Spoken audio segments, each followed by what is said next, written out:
This is Keys to the Shop, episode 259, Solving Toxic Customer Service Culture.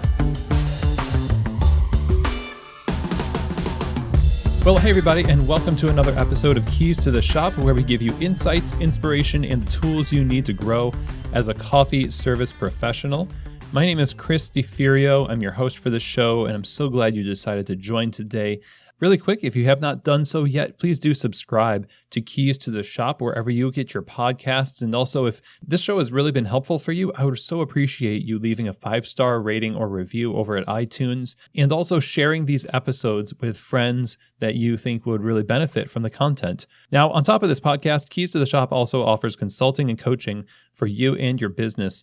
I love being able to work with either new coffee entrepreneurs getting started in their first shop and helping them get started the right way, and coming alongside of established businesses and helping them level up their operations, people, and quality. All this can be done in person or remotely, and I would encourage you, if you're looking for consulting and want to explore what working with Keys to the Shop consulting looks like, just email me, chris@keystotheshop.com. We can have a phone call to talk about what your needs are and how Keys to the Shop consulting can help you. Now, today's episode is brought to you by Prima Coffee, one of the world's best specialty coffee equipment suppliers. And I've known these folks ever since the beginning of the company, and truly the heartbeat of that business is to help equip you not just with the right equipment, but with the knowledge to succeed in specialty coffee. So whether you're talking about espresso machines, grinders, brewers, or even things like under-counter refrigeration, they curate the best from all over the world, and then they match it perfectly with what your needs are for your specific context. So when you go to their website, prima-coffee.com, you're going to see an amazing array of equipment, of course, but also great resources to help you learn the equipment, learn coffee, and again, like I said, just equip you to do well in the coffee industry. And for Keys to the Shop listeners, you can get 5% off your entire order at checkout over at prima-coffee.com/keys when you use the code KEYS5, that's KEYS 5 at checkout to get 5% off your entire order. Super generous offer, so be sure to take advantage of that. And if you're in the market for commercial equipment for your coffee bar, then be sure and check out prima-coffee.com/keys. Today's episode is also brought to you by the Pacific Barista Series.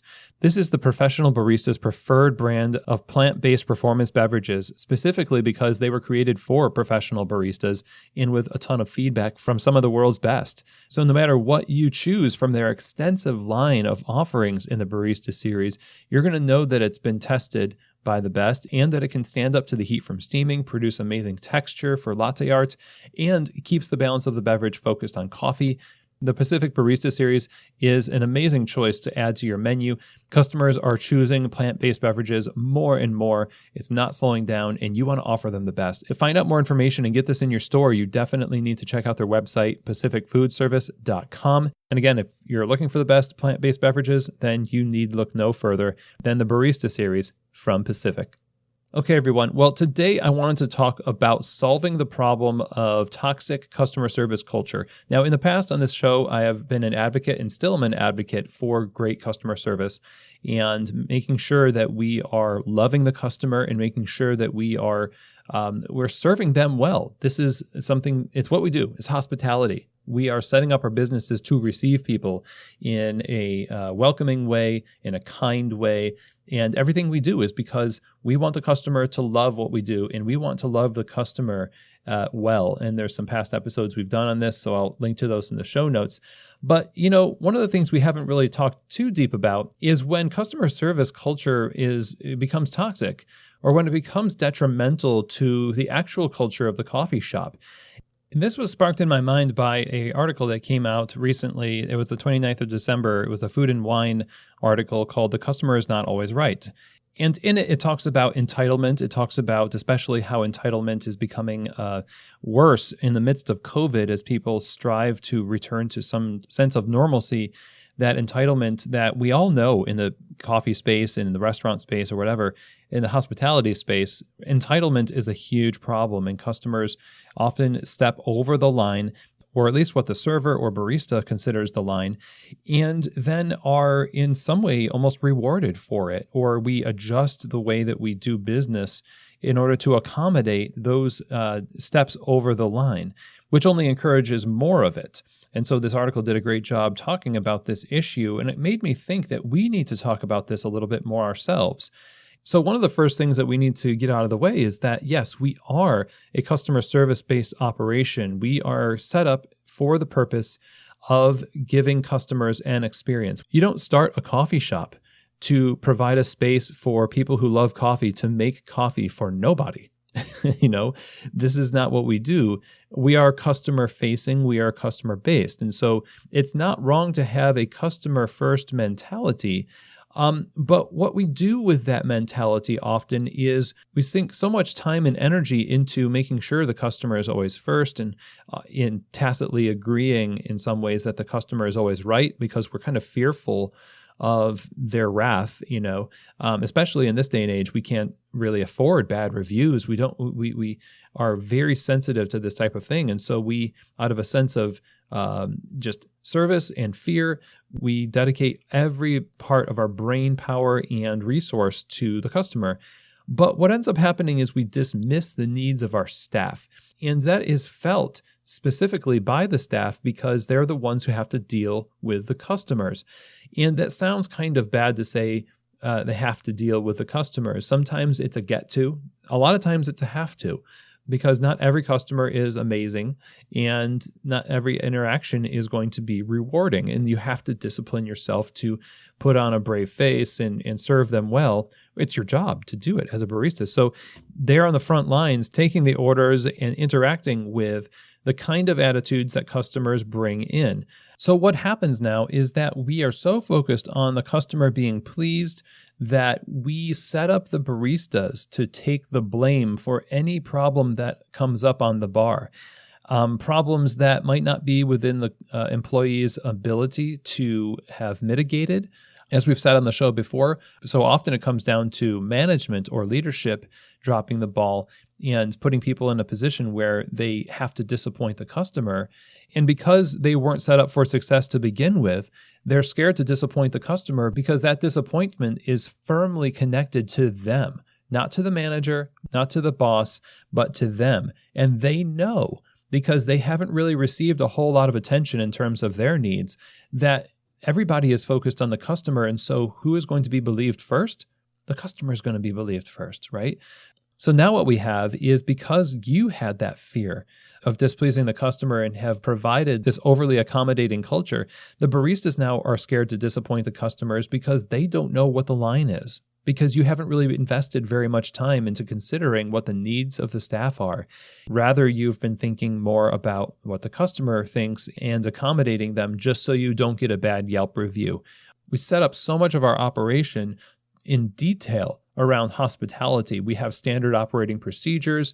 When I'm working with clients, we detail exactly what the customer is going to experience when they walk in, and we map that out. We want to make sure that we're giving them a great experience, and we pour a lot of energy into that. But what we do not detail is what the line is. When does a customer cross the line? When is a customer being entitled? And how have you equipped your staff to be able to handle that? I'm not talking about being mean. I'm talking about being able to operate within a range of reasonable limits to what the customer can and cannot say, do, etc. Now, there are a lot of coffee bars, more now than ever, that have policies about things like sexual harassment, for example. That's very specific, okay? People have policies against harassment in general for gender, race, things like that. But what we don't have is anything outside of those really specific instances. And basically, we're asking the barista to put up with a customer long enough for that customer to completely and obviously cross the line. And by that time, and I know, the customer has probably already been abusive, but just under the line. Is this, I don't know. Did they just, I don't know. And out of fear for your job, out of fear of the customer on the leadership's part, everybody winks and everybody kind of, just lets it go until it becomes painfully obvious. This is basically the same as when a staff member is behaving badly and ruining the experience for all the staff and is being abusive. And leadership is just like, oh gosh, well, we really can't afford to lose another person. So let's just give them the benefit of the doubt long enough say this tongue in cheek, long enough to, have them do more damage to people before it becomes obvious that we need to do something about it. So basically, we're letting circumstance drag us along and to the point where we need to make a decision, and that's just lazy. That's not. We talk about preemptive service to customers, where we kind of predict what they're going to want before they want it. That's great. But what about preemptive hospitality towards our staff? What about being realistic about what it's like to have a professional relationship with a customer and know that within any relationship, boundaries are healthy? There's, Jocko Willink, the Jocko podcast, talks about this all the time, that discipline equals freedom. Putting boundaries within the relationship between your staff and the customer is an absolute necessity because it gives everybody a sense of what is appropriate and what's not appropriate. So if you're wanting to do that, set up a preemptive hospitality for your staff or some preventative things in place for your staff so they don't have to deal with somebody that is going to just skate by until it becomes glaringly obvious what's happening. You can put that in your policies. You can talk to your baristas about what they're experiencing because each one of you is operating a bar in a different area and have a different sort of a flavor of customer, if you will. In each culture is different. So your needs are going to be different. You need to talk to your baristas about what they're dealing with. And that might not have happened for a while. Maybe you haven't had a lot of feedback or you don't really have a feedback culture at your place. Well, it's time to start. Ask them what they're dealing with on a regular basis, and don't be surprised if a lot comes out, right? And your job at this point is to create policy and then empower them to enforce those boundaries as they come up. The advantage here is when you're talking about your staff, you can sit them down and talk to them about this in a meeting, over the phone, or whatever. It's not so easy for the customer to play ball. If there's new rules being formed, it's not so easy for the customer to catch on. Because frankly, we have spent decades creating the current batch of customers that we have. We have created the entitlement, for better or for worse, whether the baristas want it or not. We have basically told them that they are fine to be jerks in lots of different scenarios. We've created the expectations for ourselves over time. You can't just get all your customers on a Slack channel and then drop a new document and say, hey, by the way, this is how we're going to behave now. That's not how it works. This is going to be something that we need to invest in for the long term. It's going to take customers a little bit of time to be able to catch on to all of this. But the actions that we take now consistently are going to create the expectations in the future that the customers have. They're going to recognize that they can't make off-color jokes to the female staff at your coffee bar and skate underneath that line of sexual harassment.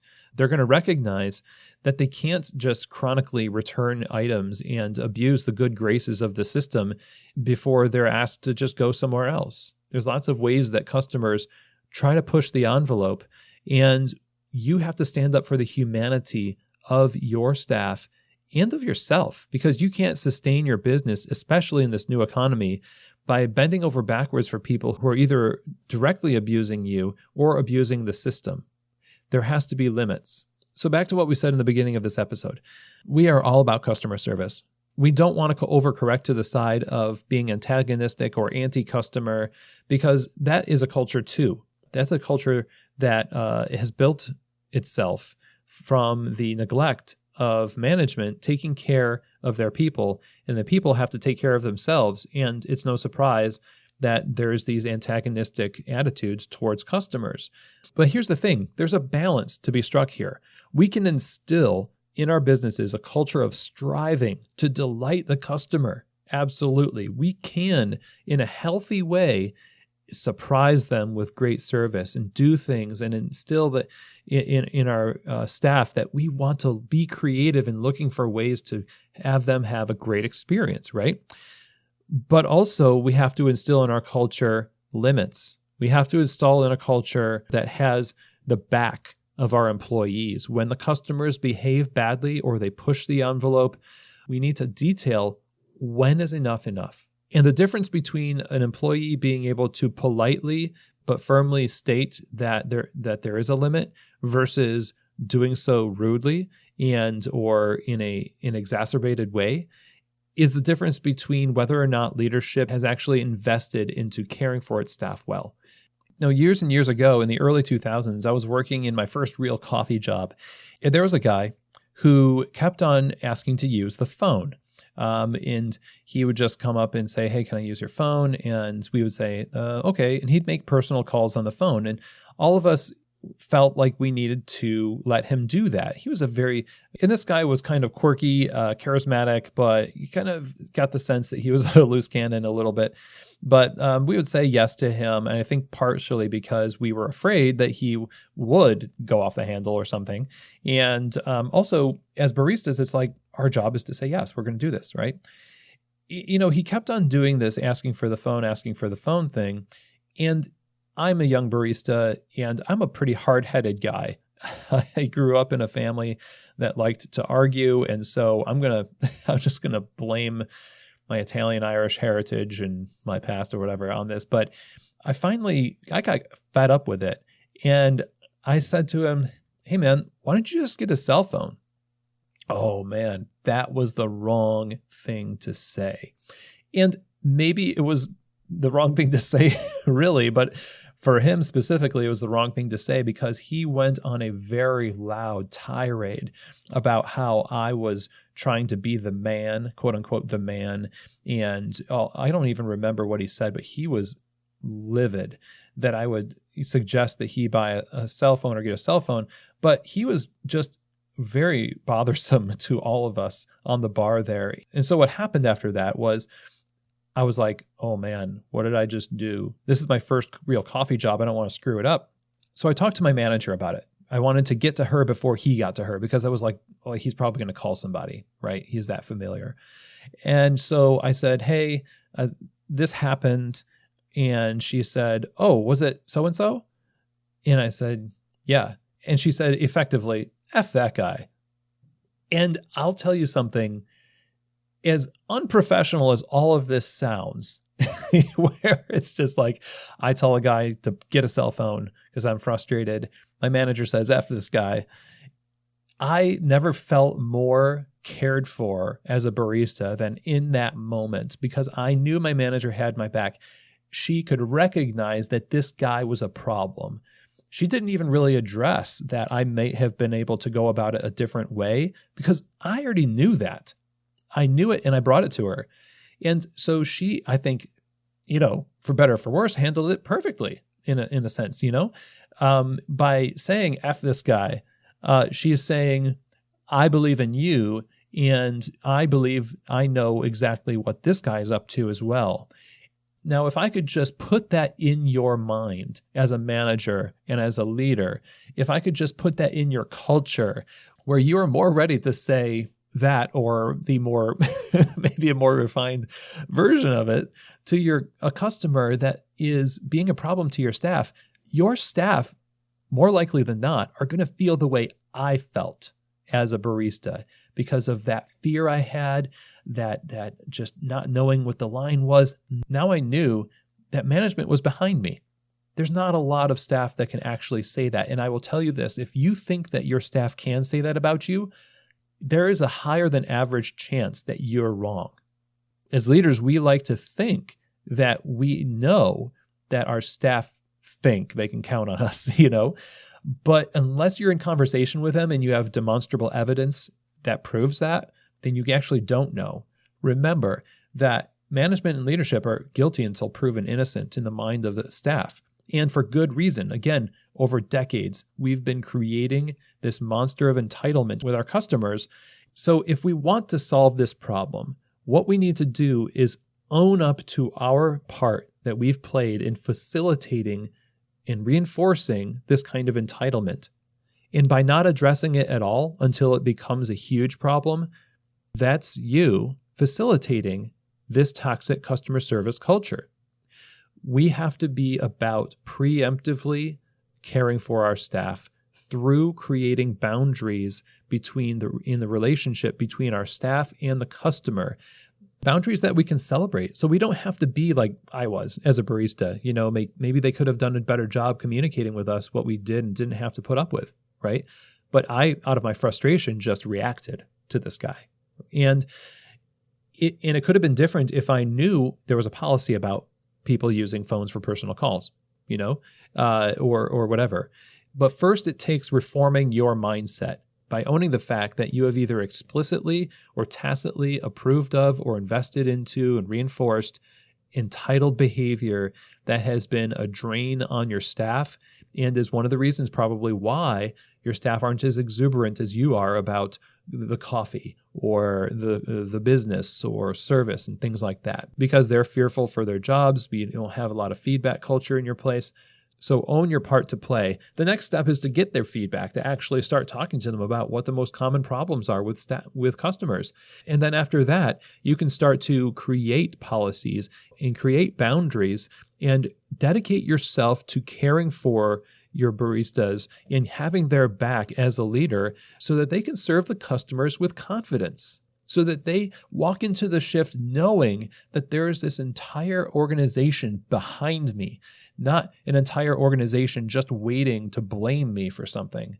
That's what a lot of baristas think, and for good reason, because they do get blamed for a lot of things that are actually just the fruit of the seeds that we've planted for them. So you can see it's really frustrating. We want our staff to be able to walk into the bar and know that they're going to be backed up, and then they're going to start being a lot more confident and a lot more likely to give the great service that we want them to give because their needs are being met. So the bottom line is we want our customers to feel cared for. We want them to have a great experience. We want to delight them. We want to strive to delight our customers. And that is why we've set up this coffee business, right?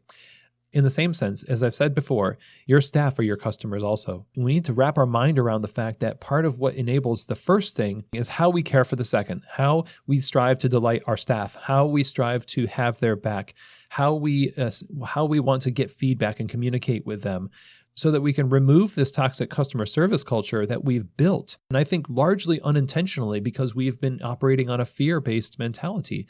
And frankly, the fear that we have around this is a little unfounded. You think about the fact that if you get one bad Yelp review from a customer who's upset that you wouldn't let them abuse the system by, skating around a certain menu item or, just kind of being a jerk to the staff, but then they never really say that, but they never say that in the Yelp review. They always say the staff was rude to me or the staff seemed to blow me off, when in fact that person was actually a very rude customer. And thankfully, I've seen some owners come in the comments and actually defend their staff in certain Yelp reviews, which is amazing. But we're so worried about this word of mouth of customers, but we're not really worried about the word of mouth from staff, which is very odd to me because what I've experienced is that the worst thing that can happen is that a barista has a terrible experience at your shop and now all their friends and family hate you, right? Their friends stop coming to the coffee bar.